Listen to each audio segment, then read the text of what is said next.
Videre Patris Allegro, Veritas Liberabit Vos. Ada satu pertanyaan yang menarik menyangkut beberapa hari belakangan ini.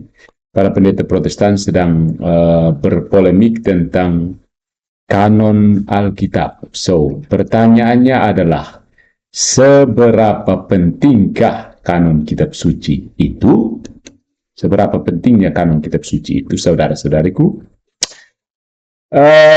Seberapa penting bahwa semua orang Kristen itu beroperasi dari Alkitab yang sama persis? Ya. Jangan terkejut ya kalau kamu tahu bahwa untuk sebagian besar sejarah gereja, jawaban Kristen yang implisit adalah tidak begitu penting. Ya. Kanon kitab suci tidak begitu penting. Ya. Kenapa? Ya. Tapi kenapa sekarang ini begitu penting? Dulu tidak begitu penting. Dalam sejarah dulu tidak terlalu penting kitab suci mana yang dipakai. Ya. Nah, untuk sampai ke dasar yang seperti ini, mari kita bicara tentang dua pendekatan umum terhadap kitab suci dan ortodoksi doktrinal. Yang pertama, kita lihat tentang tujuan bersama. Ya, oke.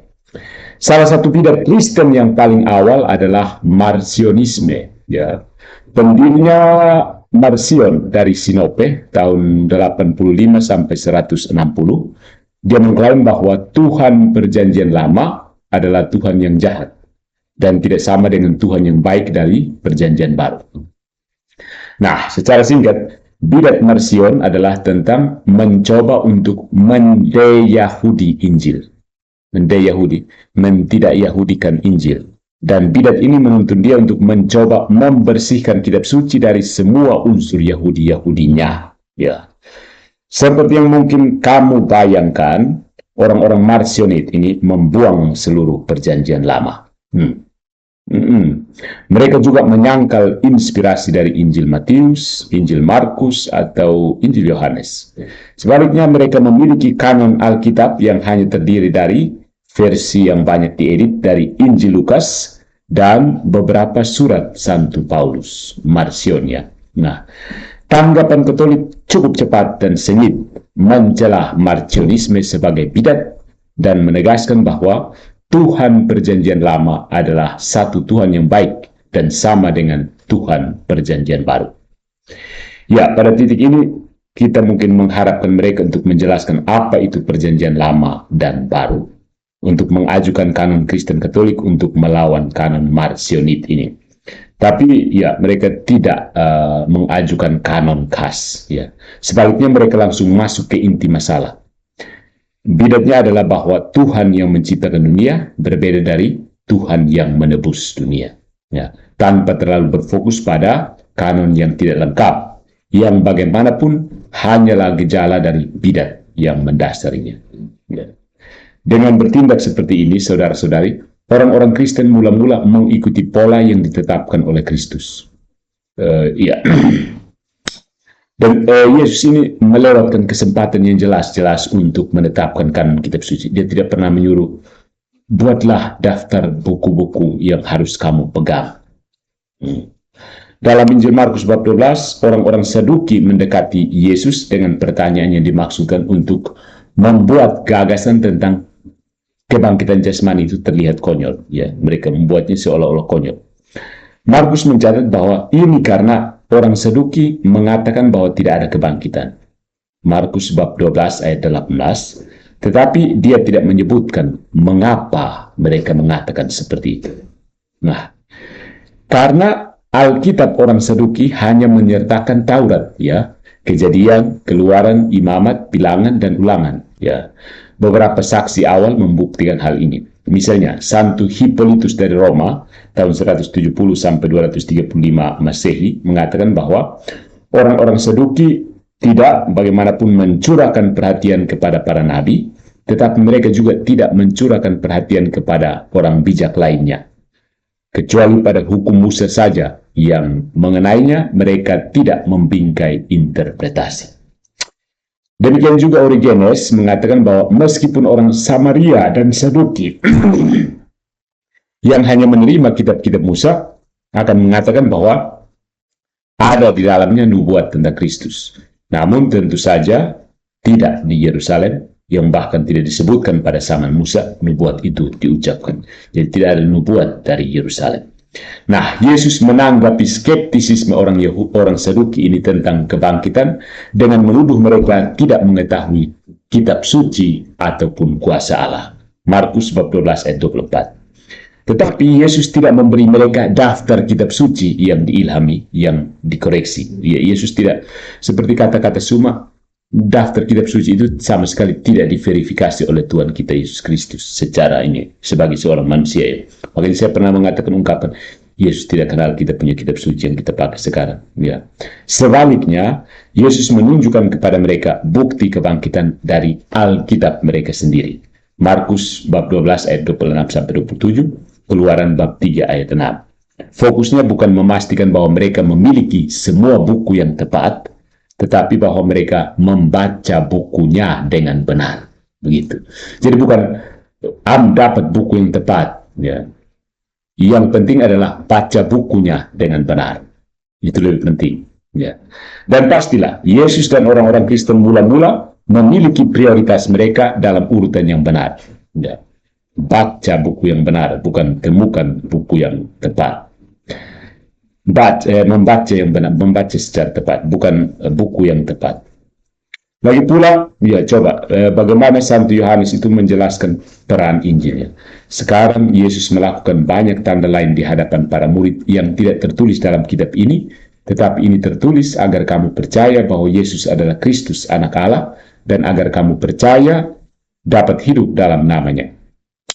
Yohanes bab 20 ayat 30 sampai 31. Nah, Injil Yohanes dan memang seluruh Alkitab tidak pernah dimaksudkan untuk menjadi catatan lengkap tentang segala sesuatu yang Yesus katakan atau lakukan.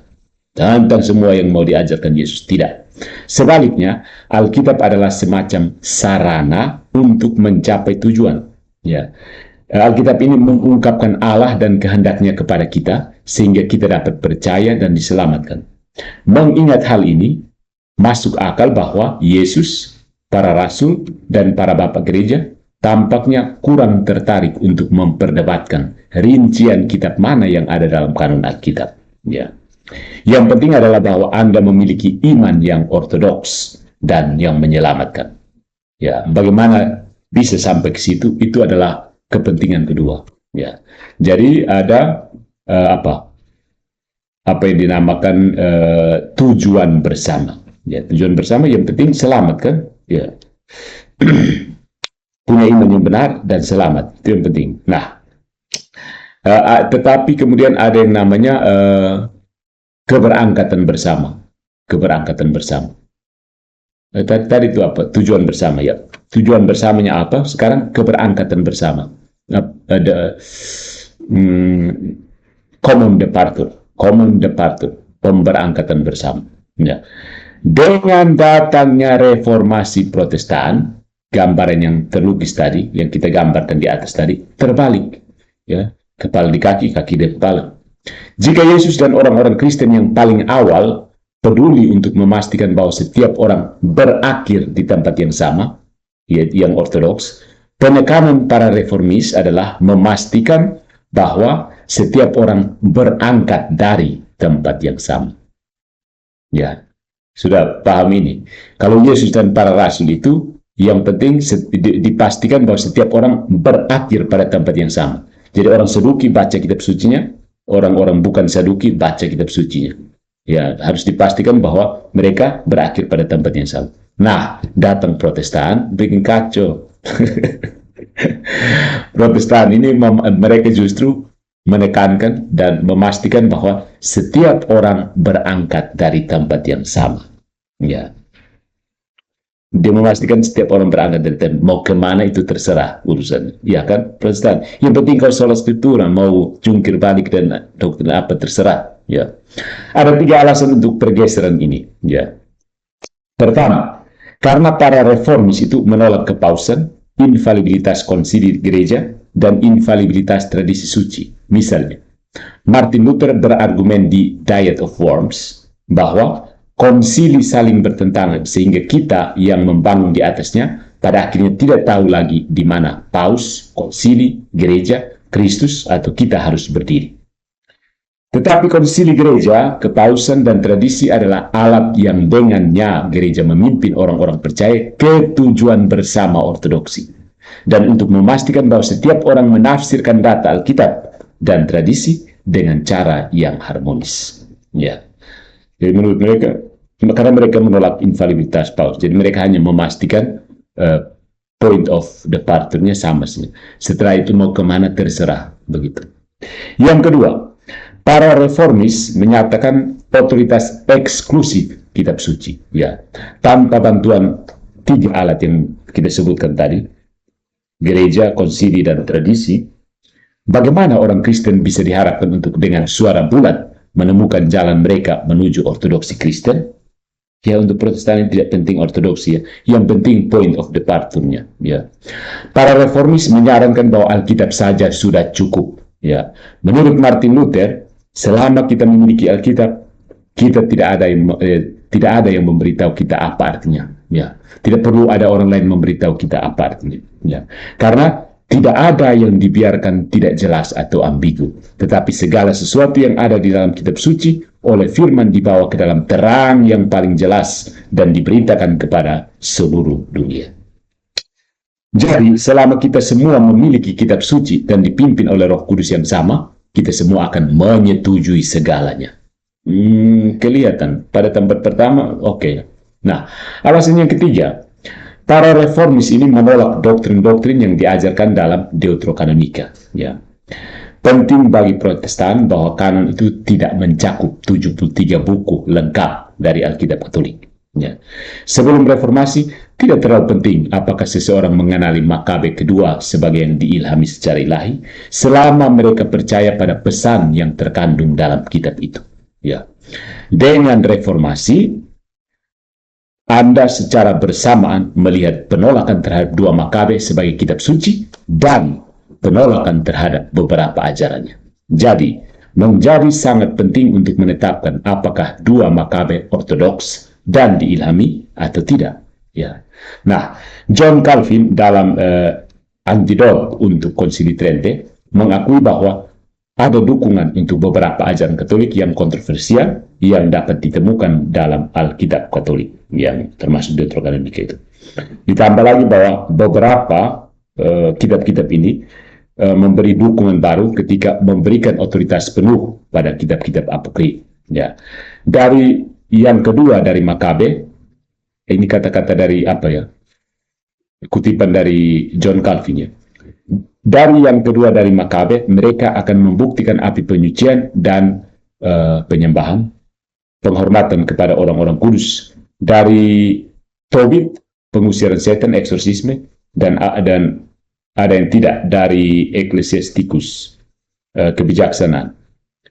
Mereka meminjam tidak sedikit, ya, mengambil banyak hal. Jadi umat Katolik dengan tepat menemukan dukungan untuk api penyucian dan penghormatan orang-orang kudus dalam dua Makabe, untuk pengusiran setan dalam Tobit dan Matius bab 10 ayat 8, dan bagian lain dari Perjanjian Baru. Tetapi siapa yang menetapkan seperti itu, dan seterusnya. Ya. Dengan kata lain, supaya Protestan benar, mereka harus menunjukkan tidak hanya bahwa kekristenan seharusnya adalah sola scriptura, tetapi juga bahwa Deuterokanonika yang mereka sebut apokrifa bukanlah bagian dari kitab suci yang diilham. Nah, mari kita melihat hasil dari reformasi. Jadi, pertama, Yesus dan para rasul itu memastikan bahwa semua orang sampai pada tujuan yang sama. Datang reformasi, mereka memastikan bahwa setiap orang berangkat dari tempat yang sama. Jadi mau kemana terserah. Mau ke Galilea atau Yerusalem, yang penting tempat point of departure-nya sama. Nah, gereja pra-reformasi itu berfokus hampir secara eksklusif untuk memastikan bahwa setiap orang sampai pada kepenuhan iman Katolik yang ortodoks. Ya. Bagaimana mereka sampai di sana, kitab-kitab Alkitab mana yang mereka baca, dan bagaimana mereka memahami apa yang mereka baca adalah kepentingan kedua, selama mereka bisa tiba di tempat yang sama, tempat yang tepat.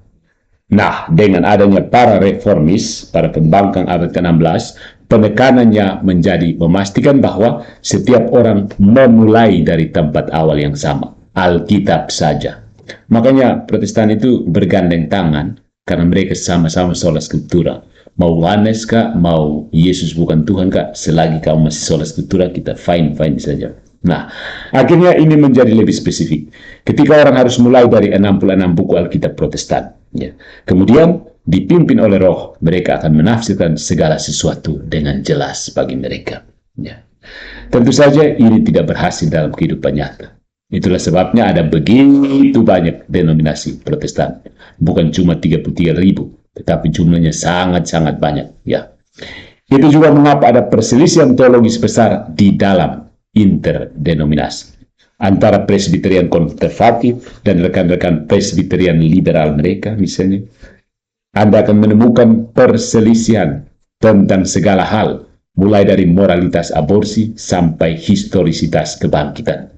Perbedaan yang jauh lebih besar daripada perbedaan antara Presbyterian konservatif dan Baptis konservatif, atau antara Presbyterian liberal dan Anglikan liberal, atau paling cepat Dick Garas dengan Joshua Tew. Dua-duanya tidak sehati sejiwa.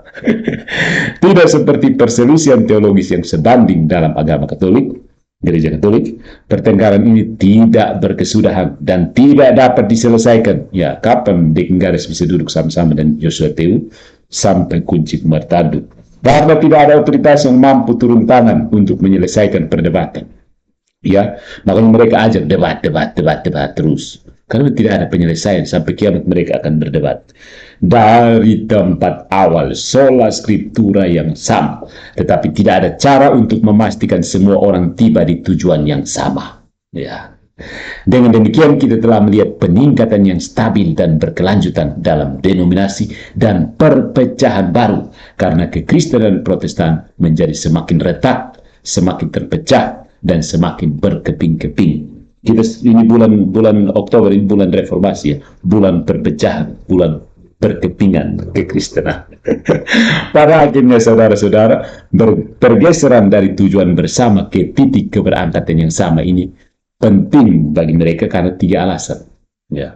Yang pertama, karena model Protestan pada akhirnya tidak alkitabiah, tidak tradisional, dan tidak dapat diterapkan. Ya. Tidak dapat diandalkan berakhir dalam kekristenan ortodoks, dan itu tidak dapat diandalkan mengarah pada pembentukan atau pelestarian gereja Kristen yang tunggal. Tidak ada dalam model yang tampaknya mampu mengatasi serangga ganda, bidat, dan perpecahan. Ya. Yang kedua, ini menjelaskan mengapa kanon kitab suci jauh lebih penting sekarang ini daripada sebelumnya. Ya, lihat mereka sedang mati-matian bertengkar tentang kanon kitab suci. Jika Anda ingin meyakinkan seorang Protestan bahwa doa untuk jiwa-jiwa di api penyucian adalah bagian yang tepat dari doktrin Kristen, itu tidak akan cukup. Ya, seperti yang mungkin terjadi misalnya seorang Kristen dari abad keempat untuk menunjukkan bahwa itu telah menjadi bagian dari liturgi dan doa Kristen sejak awal, atau bahwa gereja telah secara rutin menegaskan kembali ortodoksi dan pentingnya doa-doa ini. Ya, jadi ingat, Dick Garas itu kan mati-matian menolak Maria Immaculata, meskipun perayaan-perayaan tentang Maria itu sudah ada dalam liturgi kuno. Ya. Jadi karena itu tidak ada dalam kitab suci loh, begitu. Ya. Sebaliknya, Anda mungkin perlu menunjukkan bahwa ini adalah ajaran yang ditemukan dalam Alkitab, yang membutuhkan pengertian sebelumnya tentang apa yang merupakan dan tidak merupakan kitab suci. Apakah cukup untuk menunjukkan bahwa doa-doa ini ditemukan dalam 2 Makabe? Doa-doa kepada orang yang sudah meninggal. Sebelum reformasi, saudara-saudariku, kanon kitab suci gereja sudah jelas. Daftar Alkitab diberikan misalnya oleh Konsili Florence pada tahun 1442, tetapi baru setelah Konsili Trente, setelah reformasi, gereja bersusah payah untuk mendefinisikan daftar 73 buku ini secara infalibel, mengingat apa yang baru saja kita lihat. Ya, tidak terlalu mengejutkan, ya, karena reformasi berusaha supaya memastikan bahwa kita bertolak dari titik tolak yang sama, kemudian boleh kemanapun. Ya. Dan ketiga dan yang terakhir, ini menunjukkan mengapa seorang Katolik abad keempat bisa lolos dari kanon yang tidak lengkap dengan cara yang tidak dapat dilakukan oleh seorang Protestan modern. Tidak bisa. Katolik abad keempat memiliki segala macam alat dan pengaman, pengaman gagal yang membimbingnya dalam imannya. Kepausan, konsili gereja setidaknya pada pertengahan abad, para uskup dan teolog terkemuka yang sekarang kita sebut Bapak Gereja, liturgi dengan semua doa misa yang kaya secara spiritual dan teologis misalnya, dan pengalaman hidup umum gereja. Alat-alat dan pengaman gagal ini hampir seluruhnya dilucuti, kadang-kadang disengaja, kadang-kadang sebaliknya, pada setengah milenium terakhir Protestantisme. Sebagai sistem keagamaan, dia tidak tergoyahkan dalam ketergantungannya pada kitab suci saja sebagai otoritas untuk mengarahkan orang percaya ke arah ortodoks. Hanya untuk menemukan bahwa ternyata itu tidak mampu menentukan kitab mana yang termasuk dalam Alkitab, mana yang tidak. Ya, mereka sekarang bertengkar karena memang tidak tahu siapa yang menetapkan kanon yang mana. Titik berangkatnya yang mana seharusnya. Ya. So, kanon itu tidak begitu penting. Yang penting adalah bahwa kita sampai pada tujuan yang sama. Setuju? Komentar?